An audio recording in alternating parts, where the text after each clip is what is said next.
반갑습니다. 제가 한 2년 전인가 여덟교회 헌신 예배를 와서 말씀 전했는데 다시 한번 불러주셔서 감사합니다. 한 달 전에 저희 시찰회에서 터키와 그리스 성지순례를 다녀오게 되었습니다. 터키에 있는 소아시아 7교회를 돌아본 후에 이제 배를 타고 그리스에 입국하여서 바울이 전했던 그 복음의 길을 따라서 성지를 둘러보게 되었어요. 근데 저희를 인도했던 가이드 목사님이 그리스 사람들이 하는 아침 인사에 대해서 소개를 했습니다. 그게 뭐냐면 깔리메라입니다. 깔리메라. 우리 따라서 해볼까요? 깔리메라. 이 말은 어떤 뜻이냐면 좋은 날입니다. 좋은 날이라는 뜻이 있어요. 우리 옆 사람을 향하여 다시 한번 할까요? 깔리메라. 빨리 밤메라가 아닙니다. 깔리메라. 좋은 날이라는 뜻입니다.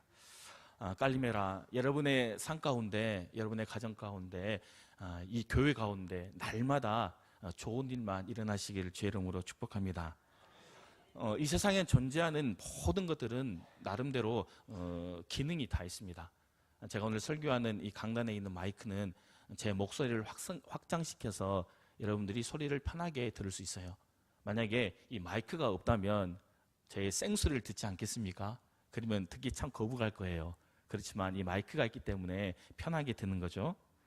자동차와 비행기는 먼 거리를 아주 쉽게 오고 갈 수 있는 기능이 있고요. 컴퓨터는 인터넷을 통해서 여러 가지 자료를 서치한 후에 받아볼 수 있는 기능이 있습니다. 근데 여러분이 입고 있는 옷도 여러 가지 기능이 있어요. 목욕탕에서 어떤 젊은이가 이제 말다툼으로 싸우게 됐습니다. 근데 싸움이 격해지자 밖으로 나오라 그랬어요. 그리고 한번 제대로 붙어보자고 했습니다.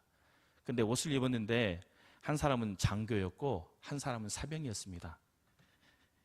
여러분, 어떤 옷을 입고 있느냐에 따라서 그 사람의 신분을 알 수가 있는 것입니다. 군복을 입으면 군인이고요. 교복을 입으면 학생입니다.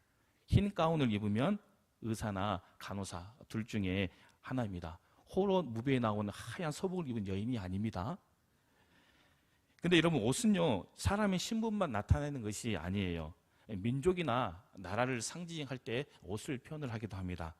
기모노는 일본을 상징하고 한복은 한국을 상징하죠.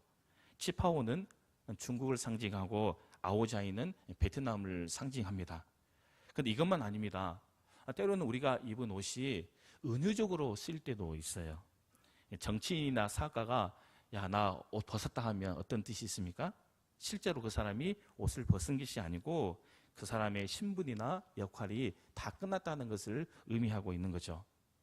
근데 우리가 성경을 읽다 보면 옷에 대한 여러 가지 이야기가 나오는데요. 하나님의 명령을 어기고 선악과를 먹었던 아담과 하와에게 하나님께서 가죽 옷을 입혀주셨습니다. 여러분, 가죽 옷의 시초가 누구냐? 하나님이세요. 가죽 옷을 입혀주신 거죠. 또 야곱은 요셉에게 채색 옷을 입혔고요. 십자가에 달리기 전 예수님은 자색 옷을 입었습니다. 가죽 옷은 죄를 덮기 위한 하나님의 사랑의 표현이고요. 채색 옷은 요셉에 대한 야곱의 애정이 담겨있는 표현이 채색 옷입니다. 자색 옷은 예수님의 왕권을 상징하는 옷이 바로 자색 옷이에요. 그런데 오늘 우리가 읽은 12절 하반절을 보게 되면 옷이라는 단어가 나오잖아요. 옷. 바울은 예수를 믿는 사람들이 옷을 입으라고 했는데 그 옷이 뭐냐? 오늘 본문에서는 12절에서는 그리스도의 옷이라고 말씀했습니다. 그리스도의 옷. 바울은 오늘 본문을 통해서 예수를 믿는 사람, 하나님을 믿는 사람들이 반드시 입어야 될 옷이 있는데 그 옷이 바로 그리스도의 옷이라고 했는데요. 그 옷을 몇 가지로 표현을 하고 있습니다. 먼저는 그리스도인은 긍휼의 옷을 입어야 됩니다. 12절 상반절을 보게 되면 긍휼이라는 단어가 나오잖아요. 헬라어로 긍휼은 몸의 내장, 창자라는 뜻으로 창자가 뒤틀리는 내적인 감정으로 어려운 형편에 있는 사람을 불쌍히 여기는 마음, 이게 바로 긍휼이라는 단어의 뜻입니다. 성경에서 보게 되면 이 긍휼을 가장 잘 표현한 것이 누가복음 11장에 나와 있는 사마리아인의 비유입니다. 어떤 사람이 예루살렘에서 여리고로 내려가다가 강도를 만나서 거의 죽게 되었습니다.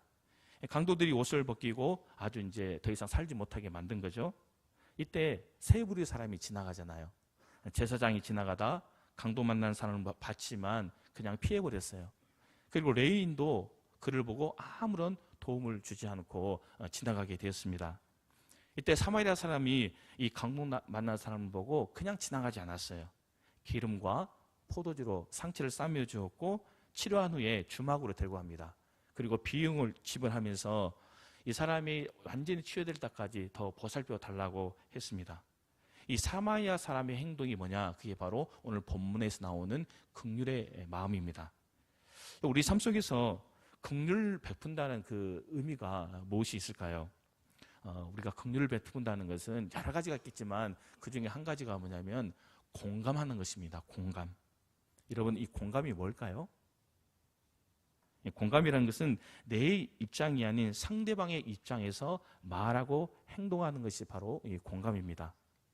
어떤 사람이 행동하는 데는요, 그냥 행동하지 않습니다. 그 사람이 행동하는 어떠한 이유가 반드시 있어요. 겉으로 보면 왜 그가 이렇게 행동하지 알 수가 없습니다. 하지만 그 사람의 내면의 깊이를 보게 되면요, 그래서야 이해가 되는 거예요. 왜 저렇게 말할까? 왜 저렇게 행동할까? 때로는 답답할 때가 있지만 조금만 더 그 사람 옆에 깊이 들어가다 보면 그 사람의 마음속에서 우리가 알지 못하는 어떤 사연이 다 있다는 거죠. 그 사람 내면에 상처가 있을 수가 있고요. 오해가 쌓여 있을 수도 있습니다. 때로는 감당하기 힘든 상황 속에 직면할 수 있는데 말로 표현을 하지 않을 뿐이라는 거예요.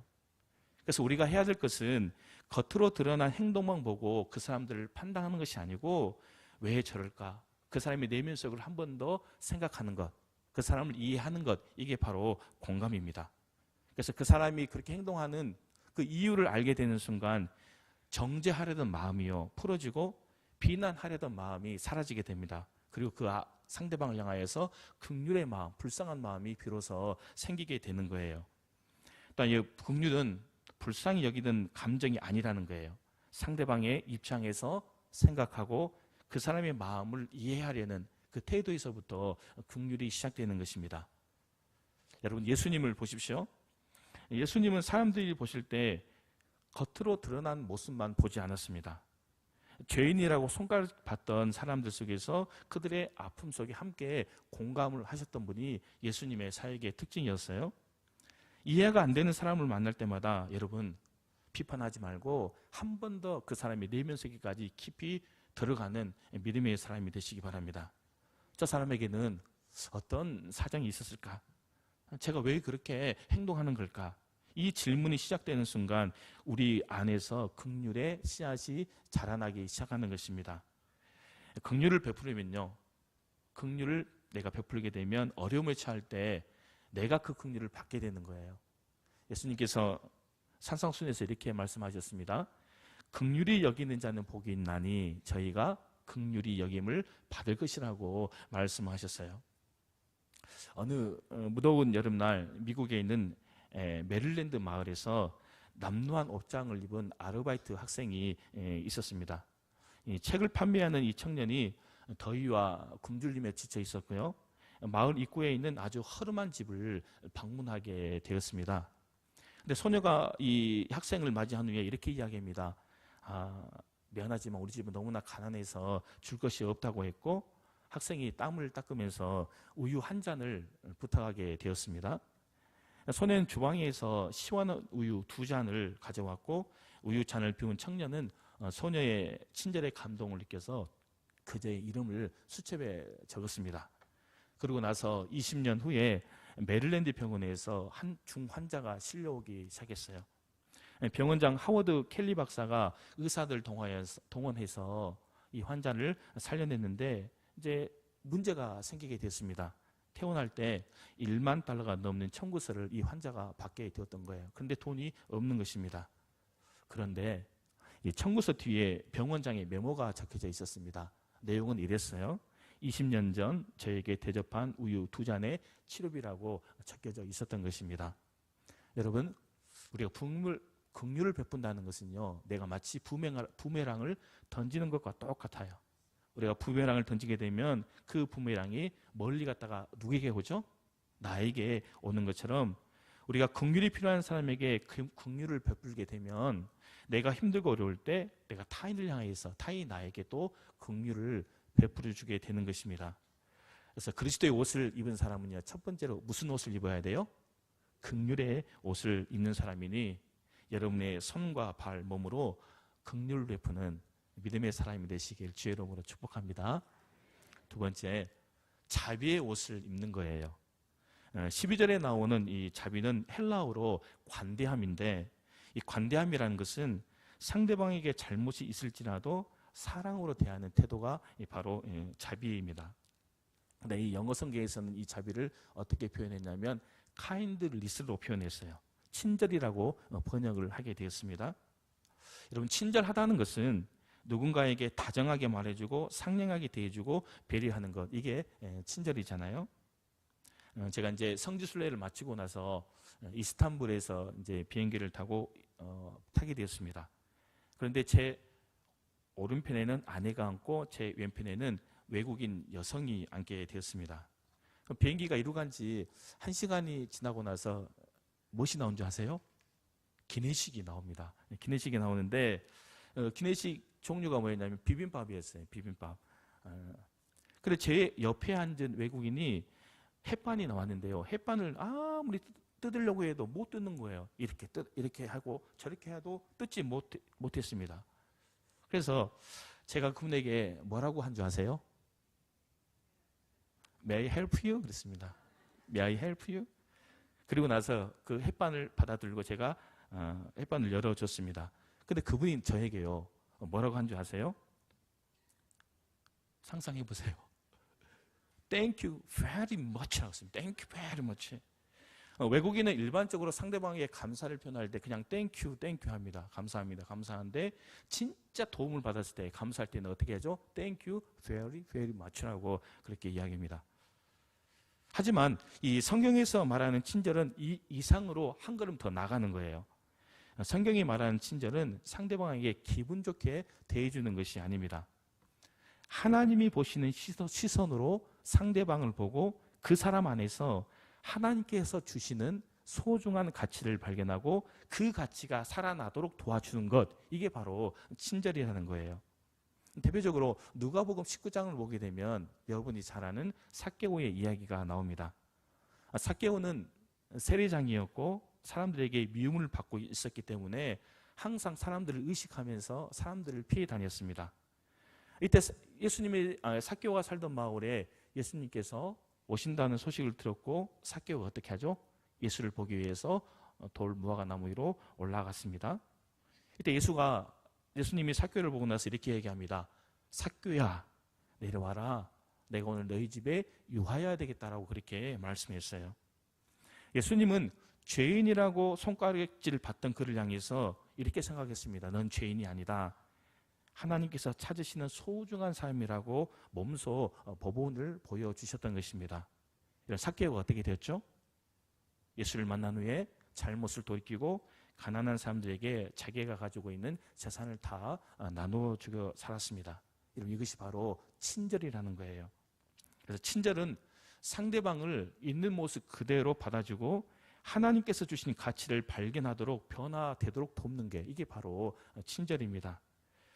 성경을 보게 되면 하나님의 이 자비하심을 실천했던 사람이 나오는데 그의 이름이 다윗이었습니다.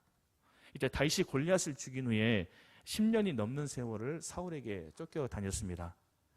근데 사울 왕조가 이제 무너지고 나서 다윗이 이스라엘의 왕이 되었어요. 사울 왕가 중에 살아있는 사람을 알아보니까 사울의 손자 무비보셋이 있다는 것을 알게 되었습니다. 이때 무비보셋이 다윗이 찾는다는 소식을 듣고 겁이 났습니다. 이제 나는 죽었구나. 두려움에 떨었어요. 그렇지만 다윗은 무비보셋을 죽입니까? 그렇게 하지 않았습니다. 환대했습니다. 모든 기업을 회복시켜 주셨고요.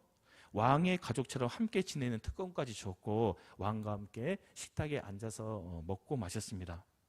여러분, 이 다윗이 요나단의 아들 무비보셋에게 이렇게 자비를 베풀어 줄 수 있었던 이유가 무엇입니까? 그가 요나단에게 자비를 받았기 때문에, 입었기 때문에 그런 거예요. 사무엘상 18장 말씀을 보면 요나단의 아버지 사울이 다윗을 죽이려고 했었을 때 요나단이 다윗에게 피할 길을 마련해 줬습니다. 다윗은 자비를 베풀어 준 요나단의 그 우정을 잊지를 못했고요. 왕이 된 후에 요나단의 아들 무비보셋에게 자비를 베풀게 되었던 것입니다. 우리가 이처럼 자비의 옷을 입어야 되는 그 이유가 무엇입니까? 하나님과 예수님이 자비하신 분이기 때문에 그런 거예요. 신명기 4장 31절 말씀을 보게 되면 내 하나님 여호와는 자비하신 하나님이시라. 그가 너를 버리지 아니하시며 너를 멸하지 아니하시며 내 열조에게 맹세하신 언약을 잊지 않는다고 했습니다. 또한 시편 78편에서 이렇게 이야기합니다. 하나님은 자비하심으로 죄악을 사하사 멸하지 아니하시고 진노를 여러 번 돌이키시며 분을 발휘하지 않는다고 그렇게 말씀을 했어요. 우리가 하나님의 자비하심을 잊지 않았다면 우리는요, 이 세상 사람이 아닙니다. 아담과 하와의 범죄 이후에 모든 인간은 죄의 영향력 아래 살았고 죄 때문에 다 죽을 수밖에 없어요. 바울은 로마서 3장 10절에서 이렇게 이야기했습니다. 의인은 없나니 하나도 없다고 그랬고요. 로마서 6장 23절에서 죄의 삭은 사망이라고 했습니다. 우리가 죄로 인해서 죽어야 되지만 우리가 숨을 쉬고 살고 있는 것은요, 우리 안에 하나님의 자비하심이 있기 때문에 살고 있는 거예요. 십자가에 흘리신 보혈의 피가 우리 안에 있기 때문에 우리가 이 자리에서 예배를 드리는 것입니다. 예수님께서 십자가에서 자비를 베푸셨던 것처럼 우리도 자비를 베푸는 삶을 살아야 되는 것입니다. 누구에게 자비를 베푸며 살아야 될까요? 절망 속에 있는 사람에게 자비를 베푸는 거예요. 여러분의 주위를 보시기 바랍니다. 여러분의 주위에는요, 38년 된 병자처럼 절망의 그늘 속에서 한숨을 쉬면서 괴로워하고 있는 사람들이 있어요. 근데 그들은 나와 관계 없는 사람이 아니에요. 나와 관계 있고 아주 가까이 있는 사람들이라는 것입니다. 가족일 수도 있고요, 친구일 수도 있어요. 교회 구역 식구일 수도 있고 지금 현신 예배를 드리고 있는 남성교회 회원 중에 어떤 한 사람일 수도 있다는 것입니다. 그래서 그들에게 가서 예수의 이름으로 자비를 베푸는 믿음의 사람이 되시길 주의 이름으로 축복합니다. 세 번째는 겸손의 옷을 입는 것입니다. 오늘 본문에 나오는 이 겸손은 하나님 앞에서 도덕적인 무능함을 느끼는 것, 이게 바로 겸손의 뜻입니다. 성경에서 겸손의 모습을 보여준 사람이 대표적으로 모세가 있습니다. 모세는 이스라엘 백성들을 애굽에서 인도했던 하나님의 사람인데요, 성경은 모세의 온유함이 지면의 모든 사람보다 승했다고, 더했다라고 그렇게 말씀을 했습니다. 모세는 자기가 잘나서 하나님의 일을 한다고 생각을 하지 않았어요. 하나님께서 그를 부르셨을 때 이렇게 이야기했습니다. 하나님, 저는요 말을 잘하지 못해요. 부족한 삶을 가면서 한 발자국 뒤로 물러서게 되었습니다. 그렇다고 해서 모세가 도망간 것이 아니었어요. 하나님 앞에서 자신의 모습을 알았고 하나님을 의지하면서 맡겨진 일을 감당했습니다. 이것만 아니었습니다. 백성들을 함부로 모세는 대하지 않았어요. 원망하는 백성들을 향하여 참고요, 중보하면서 하나님께 기도했는데 이게 겸손한 사람의 삶의 모습이라는 거예요. 여러분, 겸손은 자신을 낮추는 것이 아니고 하나님 앞에서 내가 누구인지 알고 상대방을 품어주는 것입니다. 이게 첫 번째입니다. 내가 누구인지를 아는 거예요. 내가 누구인지를 알면 상대방을 품을 수가 있게 되는 것입니다. 우리가 삶 가운데 겸손하지 못하면 어떻게 될까요? 겸손하지 못하면요, 교만할 수밖에 없어요. 대표적으로 사울 왕입니다. 사무엘상 9장 21절 말씀을 보게 되면 사울이 대답하여 가로되 나는 이스라엘 지파의 가장 작은 지파 베냐민 사람이고 나의 가족은 베냐민 지파 중에 가장 미약하다고 했습니다. 초창기 사울은요, 자기 자신을 낮췄어요. 나는 참 연약한 사람이다, 부족한 사람이라고 정말로 겸손한 모습이었습니다. 그런데 왕이 되고 나서 20년의 세월이 흐르자 교만해졌습니다. 사무엘의 말을 따르지 않고 자기 마음대로 왕권을 휘두르면서 살게 되었습니다. 그 결과 하나님으로부터 버림을 당하게 되었어요. 어거스틴은 이렇게 이야기를 했습니다. 교만은 인간이 빠지기에 가장 쉬운 것인 동시에 인간이 극복하기에 가장 어려운 것이라고 했고요. 아퀴나스는 교만은 모든 죄악의 어머니라고 그렇게 말을 했습니다. 겸손은요, 기분이나 상황에 따라 생기는 것이 절대 아닙니다. 내 마음이 좋고 내 환경이 좋으면 내가 겸손하고, 화가 날 때는 하지 않는 게 그게 겸손이 아니라는 거예요. 하나님의 사랑을 아는 마음에서, 내가 하나님 앞에서 누구인지를 아는 그때부터 진정한 겸손의 모습이 시작이 되는 것입니다. 그럼 우리 삶 가운데 겸손을 실천할 수 있는 몇 가지 방법이 있는데요. 먼저는 상대방의 말을 잘 듣는 거예요. 우리가 상대방과 대화를 할 때 하고 싶은 말이 있을 때가 있지만, 겸손한 사람은요, 상대방이 나에게 말을 하면요, 내가 어떻게 대답할 것인가 미리 생각하지 않습니다. 충분히 들어요. 충분히 듣는 것입니다. 그런데 우리의 오류는 뭔지 아세요? 상대방이 말을 하면 내가 어떻게 정답을 줄 것인가, 자꾸 그 정답을 찾으려고 하는 것입니다. 이건요, 경청이 아닌 거예요. 그래, 우리가 들을 때 주의할 것이 뭡니까? 상대방을 이해하려고 하는 그 마음의 자세가 굉장히 중요한 것이죠. 여러분의 친구가 여러분에게 고민을 털어놓을 때 어떻게 대답할까? 그게 아니라는 거예요. 그냥 먼저 충분히 듣는 것입니다. 해결책을 내놓기보다는요, 먼저 들어주는 것, 이것이 바로 겸손한 삶의 모습이고 태도라는 거예요. 또한 감사와 인정을 하는 것입니다. 대부분의 사람들은 잘했다고 하면 내가 잘했어 하면서 자기 의를, 자기 자랑을 하고 싶어 합니다. 하지만 이 겸손한 사람은 내가 잘했어가 아니라 누구누구의 덕분이라고 이야기하는 거예요. 누구누구 덕분, 집사님 덕분입니다. 장모님 덕분입니다. 권사님 덕분입니다. 그렇게 이야기를 하는 것이죠. 또한 겸손을 실천하는 세 번째 방법은 자신의 실수를 인정할 줄 아는 용기가 필요합니다. 대부분의 사람들은 실수했을 때 어떻게 하죠? 내 잘못이라고 합니까? 하지 않습니다. 먼저는요, 변명을 해요. 내 잘못이 아니다. 상황이 이래서 어쩔 수 없다라면서 자기 방어를 하지만, 정말로 겸손한 사람은 잘못했다고 실수를 인정하고 다음에는 잘할 것이라고 이야기를 하는 사람이에요. 근데 사실 우리가 실수를 인정하는 것이 쉬워요, 어려워요? 유쿠무원일세. 실수를 인정하는 것은 쉬운 게 아닙니다. 왜냐면요, 자존심도 상하고요, 마음도 상하지만 내가 내 자신의 잘못을 솔직하게 인정하는 순간 상대방에 대한 신뢰가 생기고 상대방도 나를 인정해 주는 것입니다. 스티븐 잡스에 관한 이야기입니다. 애플에서 신제품을 출시했는데 출시 직후에 제품에 대한 오류가 발생을 하게 되었습니다. 잡스가 이렇게 이야기할 수 있죠. 내 잘못이 아니고 개발팀에서 실수를 했다라고 말할 수 있지만 그렇게 하지 않았습니다. 직원들 앞에서 내 책임입니다. 다음에는 이런 일이 없도록 하겠다라고 자신의 실수를 인정을 한 거죠. 이게 바로 겸손한 모습이라는 거예요. 결과가 어떻게 되었을까요? 직원들이 더욱더 잡스를 신뢰하게 되었습니다. 잘못을 솔직하게 인정하는 용기, 이것이 바로 겸손한 리더의 모습, 겸손한 사람의 모습입니다. 여러분, 우리도 마찬가지입니다.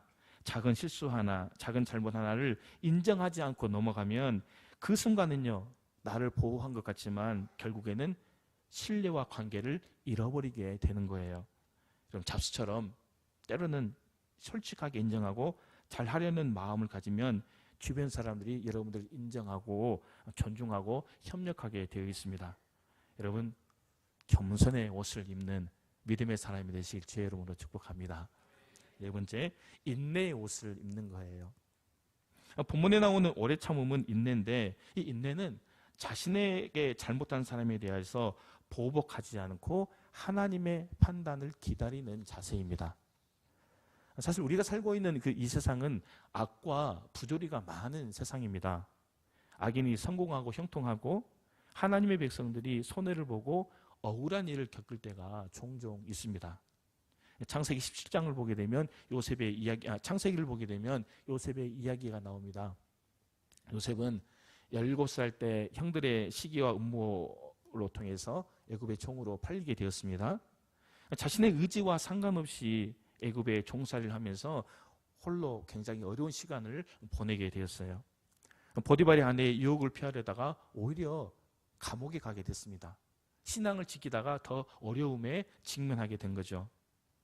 애굽의 종살이도 힘든데 감옥 생활까지 경험을 하게 되었던 것입니다. 그리고 다윗은 어떻습니까? 골리앗을 죽이고 사울을 피해서 여기저기 도망자의 삶을 살게 되었습니다. 엥게지, 황무지에 숨게 되었고요. 가드왕 아기스 앞에서 미친 사람처럼 침을 질질 흘리면서 그런 흉내도 냈습니다.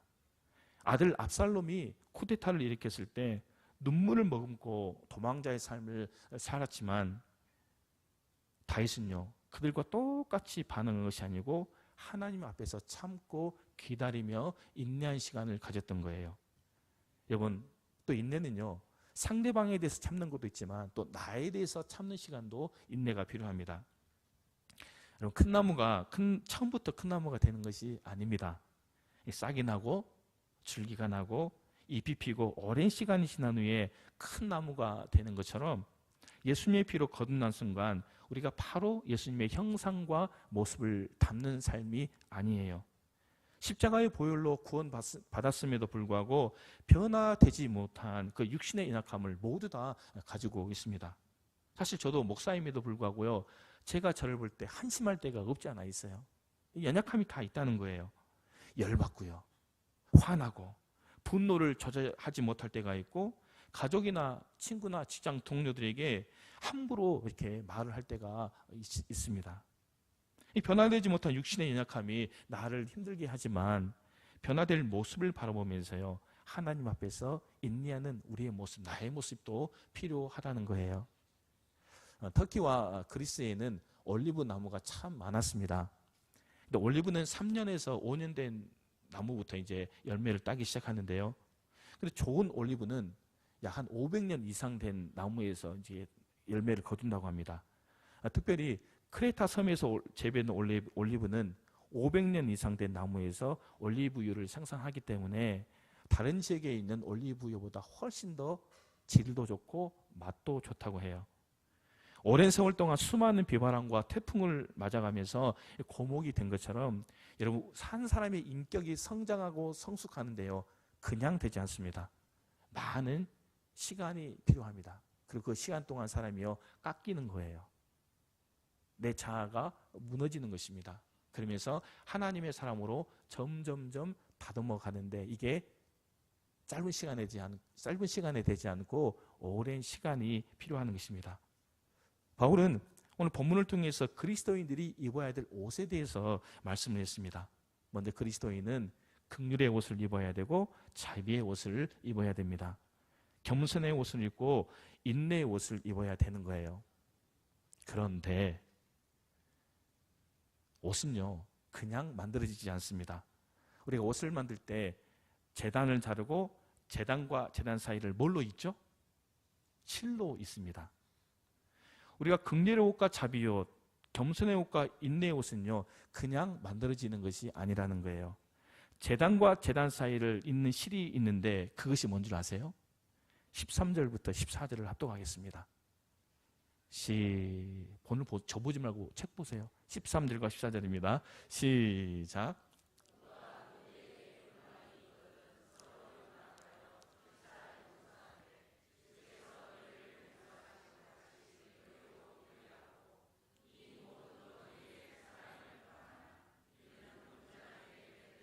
네. 13절과 14절을 보게 되면 두 개의 실을 이야기하고 있어요. 그게 뭔지 아십니까? 용서의 실과 사랑의 실이에요. 긍휼의 옷 사이에는 용서와 사랑의 실이 박혀 있고요, 자비의 옷 사이에도 용서와 사랑의 실이 있습니다. 겸손의 옷과 인내의 옷 사이에도요, 용서와 사랑의 실이 숨겨져 있는 거예요. 긍휼의 옷과 자비의 옷, 겸손의 옷과 인내의 옷이 만들어지기 위해서는 반드시 필요한 것이 용서와 사랑의 실이라는 것입니다. 이 실이 끊어지면 옷이 풀어지게 되어 있어요.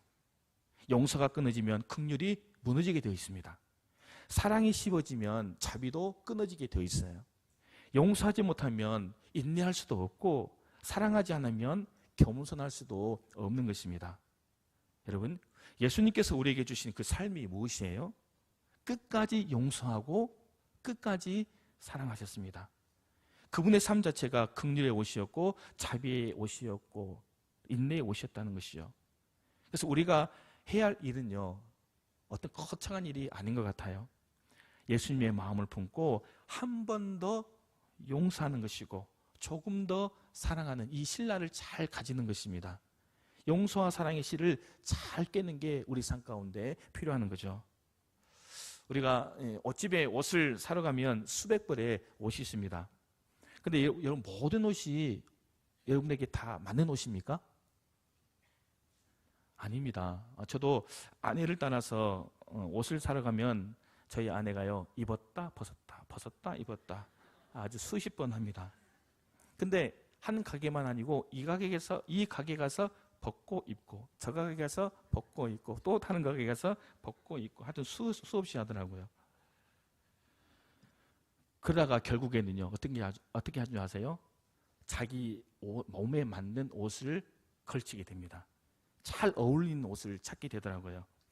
여러분, 오늘 설교 제목이 무엇입니까? 그 옷 참 잘 어울리네입니다. 여러분, 이 어울린다는 것은 이런 것 같아요.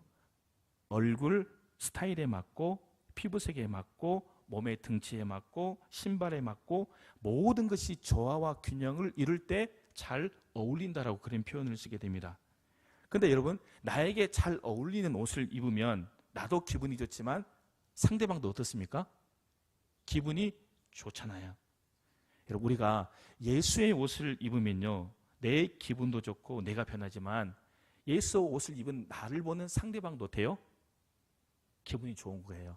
제 예수 믿더니 변했다. 예수의 옷을 입더니 하나님의 사람으로 점점 변화되는 것 같다. 그런 것입니다. 오늘 현신 예배를 드리고 있는 남성교회 여러분, 긍휼은요, 상대방의 입장에서 느끼는 마음이고요, 자비는 상대방의 가치를 살리는 태도이니 긍휼과 자비의 옷을 입으시기 바랍니다. 또한 겸손은 하나님 앞에서 나를 하는 것이고, 인내는 하나님의 때를 기다리는 믿음이니 겸손과 인내의 옷을 입으시기 바랍니다. 또한 이에 더하여서 옷과 옷 사이를 용서의 실과 사랑의 실로 꿰매는 믿음의 사람이 되시길 주의 이름으로 축복합니다. 기도하겠습니다.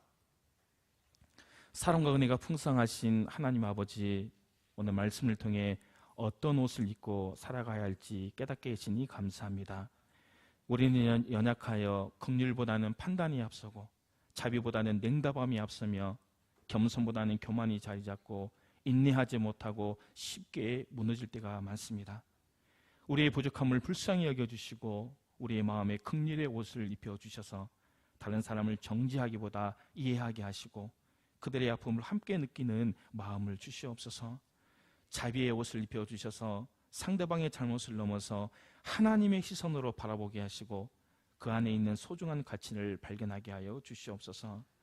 겸손의 옷을 입혀주셔서 하나님 앞에서 나의 모습을 알게 하시고 나를 드러내기보다 다른 사람을 세워주는 삶을 살게 하여 주시옵소서. 인내의 옷을 입혀주셔서 억울함 속에서도 흔들리지 않게 하시고 하나님의 때를 신뢰하며 끝까지 기다릴 수 있는 믿음을 주시옵소서.